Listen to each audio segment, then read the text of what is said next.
Michael Carbonaro was in that film with you. That was one of his first films.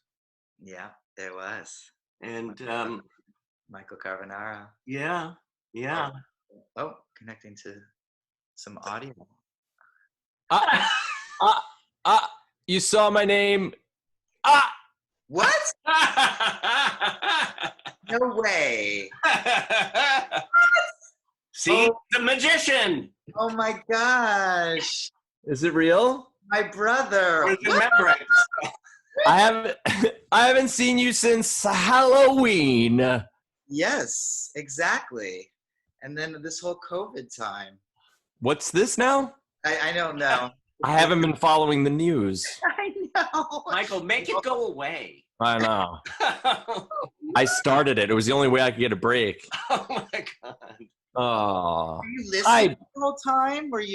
How did you know to jump in? You know, I just got a sense inside. I don't know if you were sending out vibes, but I got this sense that I was like, I just knew the password. I went in and there I knew it. Yeah. This wasn't planned. Amen. Oh my God, how fun. Yeah, what's up? Yeah. No, I haven't been listening. I was like in a dark waiting room. It just said David will let you in when he's darn well good and ready. I had to wait for the right time. What were you talking about? What's happening? Your nudity. Just you. Just me and We were right. just talking about you the whole time. Oh, good. A real build-up. Now the interview gets to start with Michael Carbonaro, everyone. Now we can really get into the business Oh my gosh. of the business. I mean, the two of you met on another gay movie? That's right. Yeah, we met actually because that project took a long time to get off the ground, and it began as a series of staged readings. I guess we did it like 3 times maybe in New York City, Right. that they were trying to raise money to get that movie off the ground. So that's where we met. Yeah. I love it. And that's a long time ago now, right? This will be, oh boy. 2006? Yeah. Well, that's when we shot it, but I think it was really 2005. Yeah. Right. It came out in 2006. Right. So we were shooting in 2005, but the reading might have been like 2004 or something like that. Right. Yeah. Before that all. Yeah. Wow. Well, I know that, of course, I saw you at the Magic Castle perform your magic, and you're just huge. You're when people think of magicians now, it's Michael. Thank you very much. Oh my God! But it's you. I think of your name now. When I think of magician, I think of you. Oh, rad. Thank you. I'm going to think of your name now when I think of teddy bears. What's going on? Oh, well, listen, I'm alone here, and I need somebody to hold on to. Oh, my God. Something soft and furry. I know what it's like. Yeah. Jonah, is that bathing suit hanging on your door in the background, Jonah? Yeah. Okay. No, those are all my masks. Oh, okay. I thought it was like your new 2-piece bathing suit ensemble. Oh, my God, I love it. Now, Jonah, I know you sing. I mean, and oh my God, when I heard that you played in Hedwig and the Angry Inch, and I was thinking, oh my God, because one of my favorite songs from that is Angry Little Town. Oh, Wicked Little Town. Wicked Little Town. I'm getting angry. I'm getting emotions mixed up during this time. And then there's a Wicked Little Town. It's all. The inch is angry. The town is wicked. The love is an origin. It sure is. Now, have you always been singing too? I mean, beside dancing and acting, Jonah? Yeah, I think it all kind of came into play as a kid and doing a lot of community musical theater.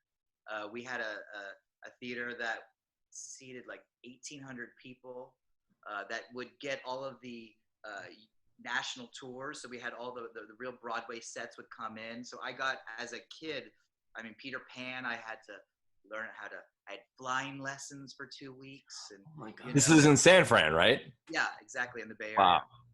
Yeah, so, and you know, Evita and Bye Bye Birdie and Music Man and all of those shows. Yeah, so I was singing then and, you know, continue to now. Right. Now in my own cabaret. I've seen Jonah singing at Cafe 101 right here in Los Angeles, just sitting at the bar eating pancakes. We sang together. We did. We sang Peter Gabriel together. Oh my God. So, I mean, do you perform too, Michael? Do you sing or? I actually went to school for musical theater and did a bunch of musicals in high school, but I know I don't really pursue singing, but I think I'm always just sort of singing around the house and stuff. I want to do a project where I got to do some singing. It would be fun. Yeah. By the way, I haven't, I mentioned it to Jonah, but those films of yours, I mean, I know it's like back in 2006. Do I have this? They're classics. This is a movie that people go, oh, have you seen this? And it's like, it's fun. It was something that a lot of people needed, especially after the American Pies and all those others. And this went to that other level. No. Oh my God, I love seeing you guys. I agree with you. I mean, I agree.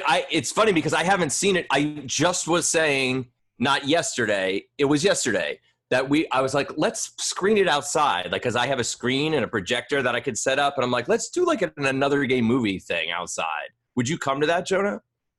Yeah. Oh yeah. You're not taking precautions. Jonah's throwing pool parties. I am not throwing pool parties. Not throwing pool parties. I am not. They are just simple sex parties. Just oh my God. Very. That would be so nice. Oh my God. To have a pool party. No, no. I would love a pool party right now. Michael, you are on break from touring the country. Yeah, I figured I'd take a break because everything got disappeared. I thought since everything got canceled, I was like, you know what? I'm gonna not go to these gigs. It's insane. I was right in the middle of a tour. I literally was flying into Indiana. The plane, it was right when it's like somewhere in mid-March when it was like things are starting to get canceled, but not everything. I had a weekend of 3 shows, 3 live tour shows, magic shows, and we flew into Indiana, landed, and when we landed, there was a message from my agent on my phone that was like, they're all canceled. We didn't even leave the airport. We all just rebooked our flights back to LA, and that was the last. Everything has been postponed.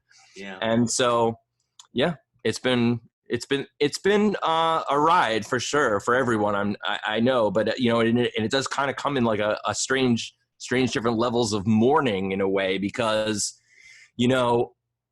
I knew that things weren't going to pick up again. I was really cynical right out the gate. I'm like, you know what?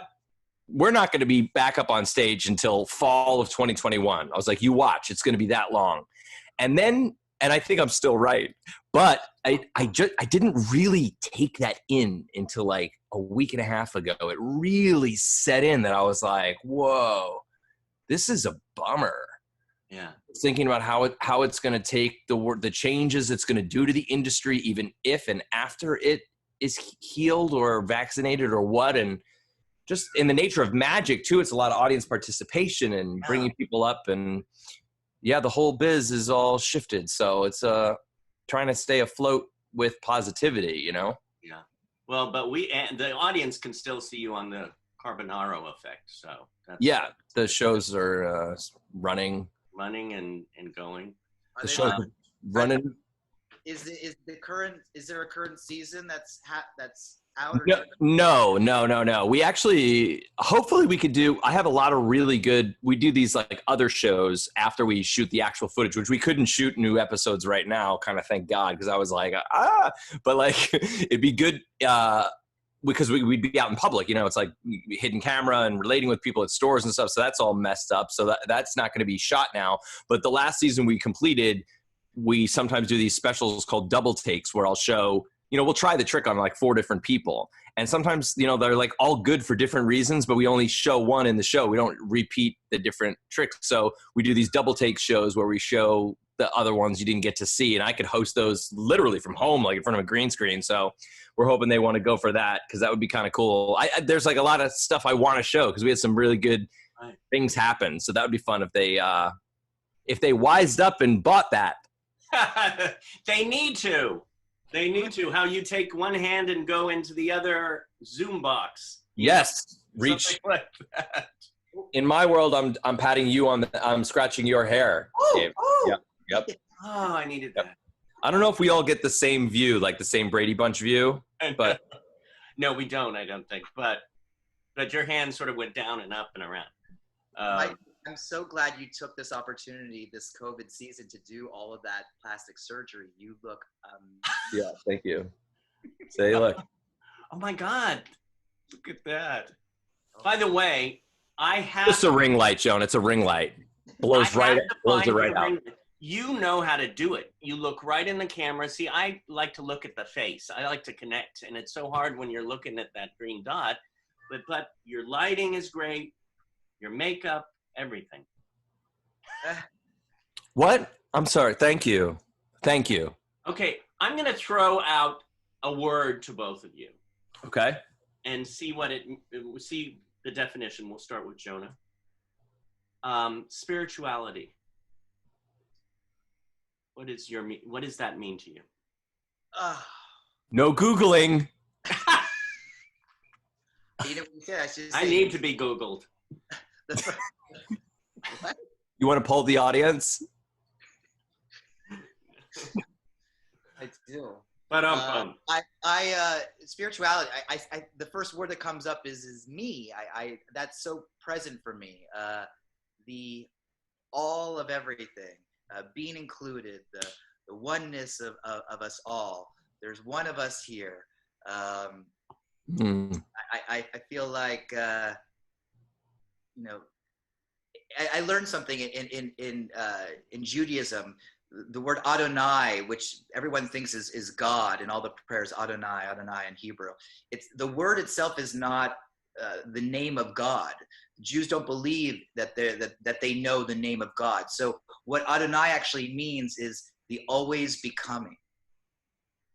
That's what we call God, the always becoming. That's how we describe God, which is, living in the moment. That's what the world is. It's always becoming. So spirituality to me connects to that, the always becoming.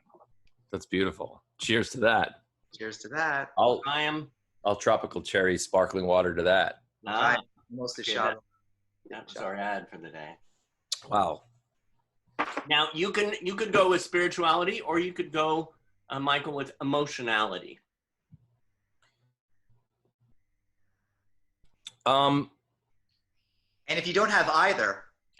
Well, I haven't had feelings since '86, so I'm trying to recall the last time I think I wrote about it. No, well, first I would say it's funny you said spirituality to Jonah, because if if this was completely an unconnected event and someone stopped me in the middle of the street somewhere and said, name like friends of yours when you think of spirituality, Jonah would be like one of the maybe only three I would mention as friends that just like have spirituality present to me. So that was really cool that you asked him that. We connect.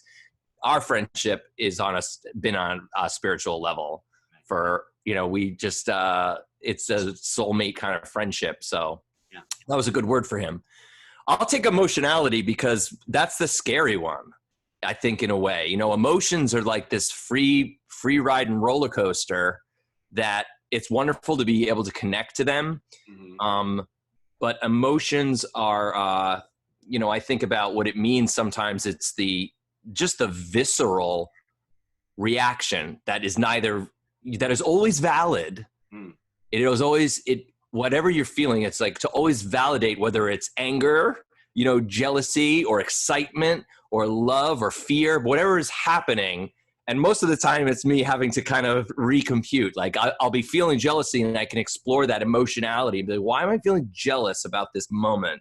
And I can say jealousy is coming from me being afraid that I'm not good enough. And I'll like look into what that is. But a lot of times emotions are just sort of like, they are just kind of like the impression that you get from whatever's happening to you and what's going on around you. And it's never wrong. But always good to, acting upon the emotionality is where you can start to make choices. How am I going to deal with this feeling? How am I going to process this feeling? can I process it? Am I ignoring it? And if I'm ignoring it, maybe I'll be making wrong choices. But emotionality is kind of the raw starting point for where you can be a grown-up and make decisions about how to act and deal and process. Especially at this time, too. Oh, I know. Yeah. We have, of course, Performing Arts Studio West here watching this. Not live, but they're watching it when they watch it. But we do have one of the students joining us now. He actually, his name is John Tucker. He actually was on the Emmy-winning show Born This Way. And he's coming in to ask you questions, a couple of questions. Are you going to show your face, John Tucker?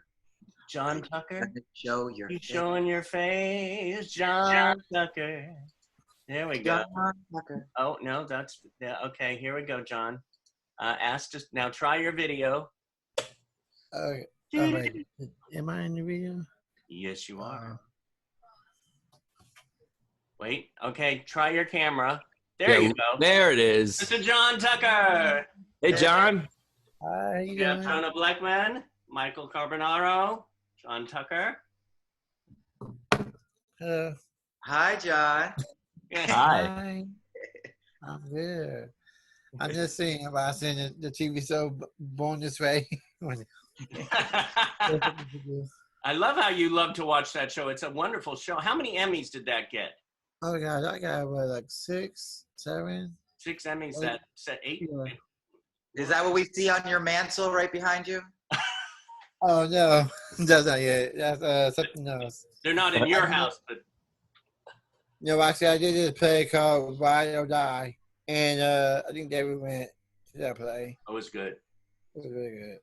So you have a question for Jonah? I do. Okay, which one is Jonah? Jonah is that lovely furry-faced guy up there waving his hands. Oh, okay, so you Jonah. Okay. Yeah, exactly. Okay, I'm thinking like which one is it? Okay, cool. So Jonah, my first question for you today, is I wrote it down so I won't forget. Because actually I have like 2 questions though, but I'm doing the first one first. Okay. So the first one was, how do you feel to be working with people with Down syndrome and with disability? Awesome. I love working with people who have disabilities or are part of the disability community. As David knows, I've gotten to come and give some workshops and teach. I've even been honored to speak at a presidential committee for people with disabilities to help support the community in more not only representation but employment. And that was a really great honor. I find people with disabilities, and again, I put quotes around it because I feel like we all have different levels of disabilities, right? But I feel very blessed when I get to work with people with disabilities. There's not a lot of pretense, and people, their spirit, their soul is very present, and that's always a gift to work with and to be around.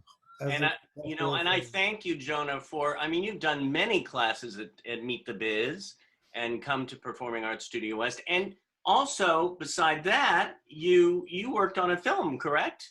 What was the kid, didn't you work on the kids of Windy High or? Oh yeah, I've been a producer and a co-director on a documentary that's still in its process about the kids of Whitney High,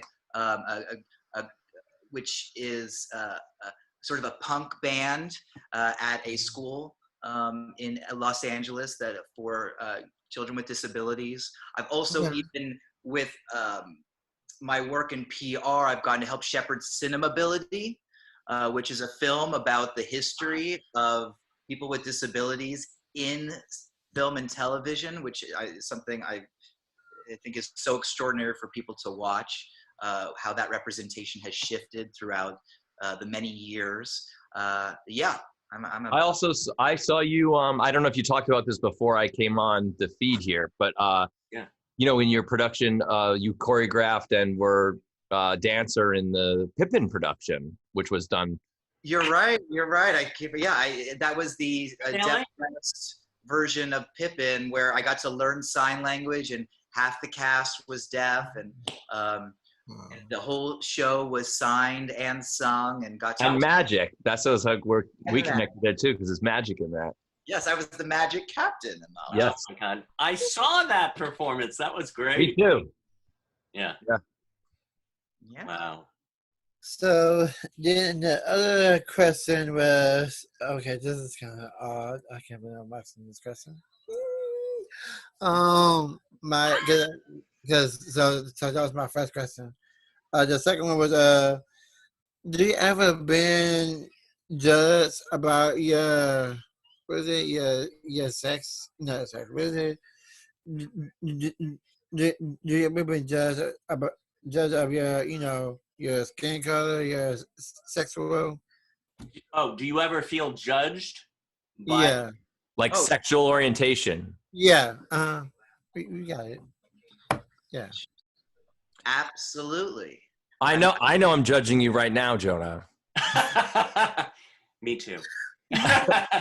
And I feel it, and it shuts me down. Oh no. Oh snap. David, why can't you ask me that question?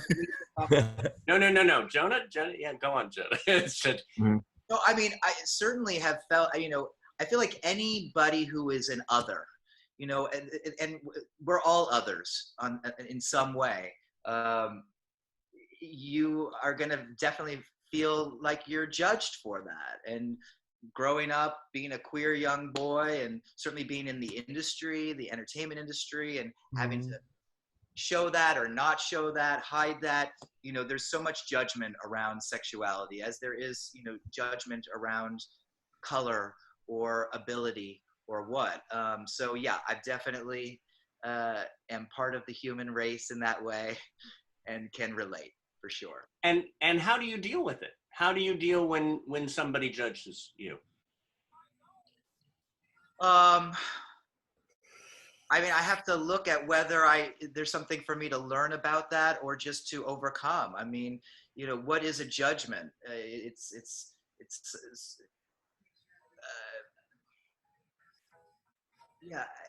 something to find and process, to not take personally, to see where there is truth that may be there, because some judgments, there are truths to that. Just like in certain stereotypes, there are truths in those.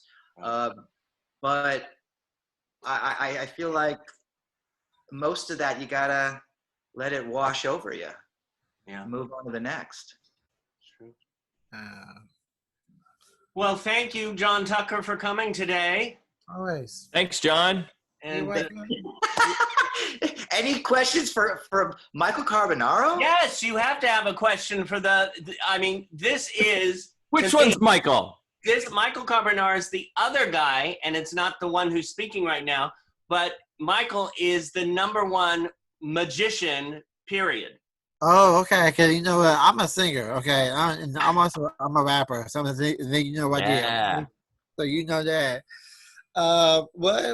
Okay, so basically, my question for you, since you were a magician and everything, did you ever directed your first music video? As being a magician. It's funny you say that. I actually would love to direct a music video and incorporate magic into it. I think that, as a magician, I always think that the arts are everyone who's in the arts for any reason are kind of magicians. They can create magic. When we make cinema, it's a kind of magic. When we're an actor portraying a role, it's a kind of magic. It's an illusion. So as a magician, I wanted to put together a music video. My friend wrote an original song, and I actually wanted to shoot a whole music video inside of like a little cabaret theater full of an audience of skeletons. Oh.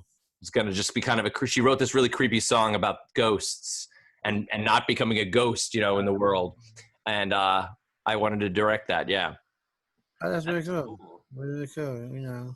I look forward to seeing that. I never talked to. Well, I don't know.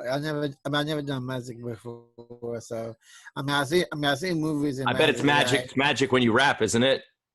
Oh God, it's like a whole new person. A whole new The person. transformation when you become a rapper is magic. Yes, it is. It so is. I mean, because I've been rapping since I was like 18 years old. So I know. Yeah. What was the first magic show that you ever done? Were you in a circus or? First magic show I ever did. Well, I learned kind of through special effects makeup. I loved horror movies and monsters. You could see some of them in the background here. Like I have these like creepy things up on the wall. There's little monsters over there. There's Jaws You over got there. your monsters. I got my teddy bears. Yeah, there's a gremlin, picture of a gremlin. So I kind of found my way into being a magician from special effects. But my first performing was like I started doing birthday parties. Like I would be hired as a magician. When I was 13 years old, I started performing for like kids' birthday parties where I would do a little magic show and celebrate their birthday. And that never stopped. I just kept performing and performing as an entertainer for different events. And yeah, that was it. 13 years old, first show. Unless you count like in front of family and friends and stuff when I was like 8. But what makes So you never stopped doing magic when you got into acting, or did you always want to be an actor and a magician, or did it sort of kind of a love-hate relationship with magic sometimes when I like was on I went to NYU thinking I was going to be the next David Copperfield. When I went to school for drama and acting, I still was like, wanted to be a magician.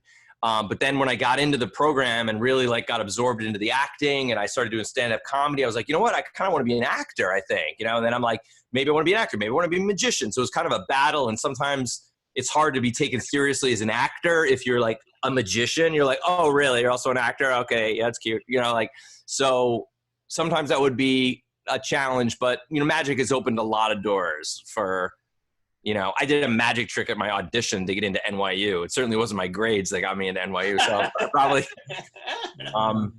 but yeah, I love all things that are magical about this whole business and theater, this art and this whole industry is a kind of illusion. It's kind of a love of illusion. It's just creating things that aren't really happening and getting to the truth of them and making them seem like they are. And whether that's a great performance in a film or, a monster breaking through a wall in a movie that you believe is real for a second or looks really real.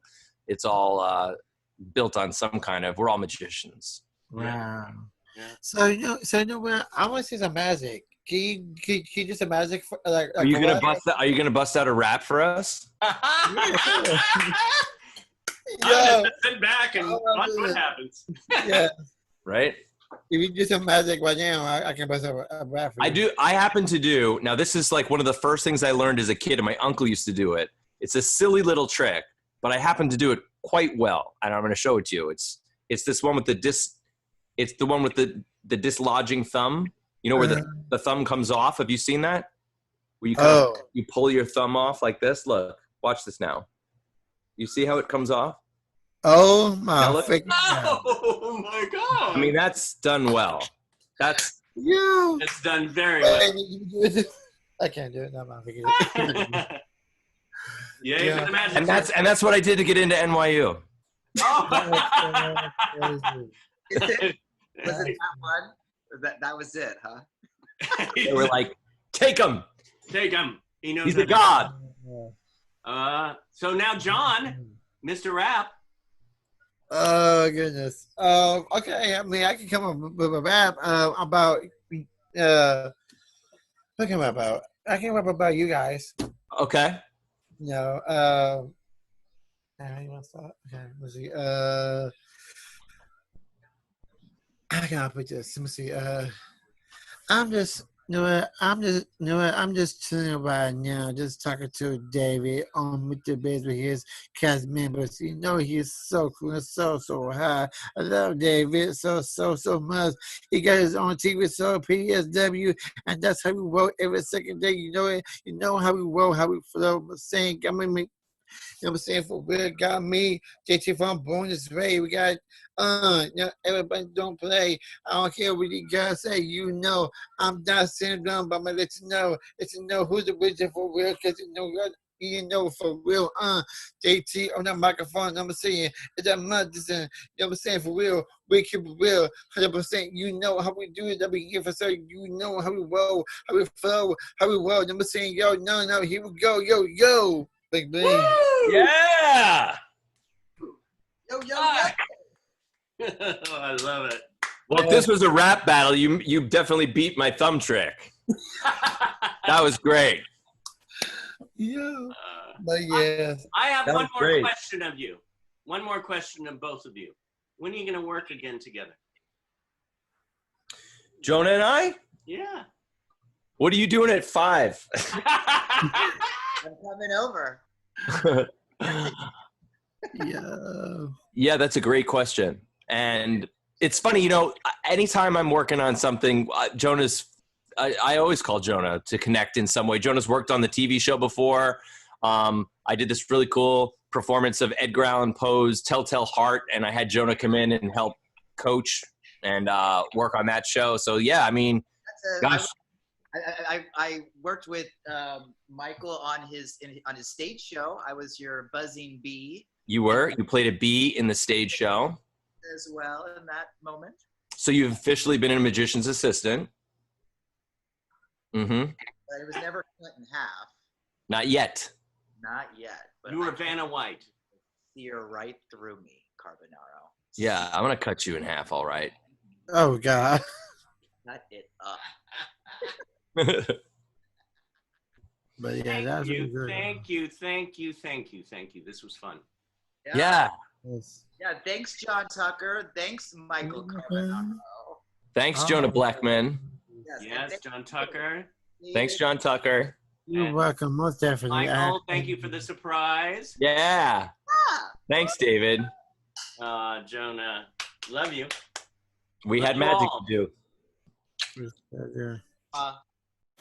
From his hit TV show, The Carbonaro Effect, magician Michael Carbonaro is coming to a city near you for an electrifying live performance that families nationwide cannot stop talking about. Jam-packed with audience interaction, hilarious video clips, and his signature blend of bizarre antics and mind-blowing magic performed live on stage. Don't miss out on your chance to feel the effect of Michael Carbonaro live. Believers, you can close your eyes.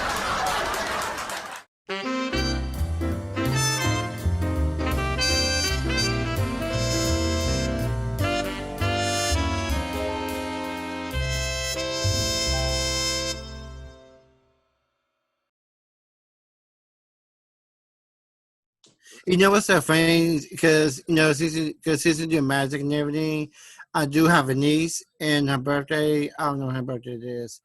I might have to book you for a magic show. My calendar is wide open. All right, I'm just saying.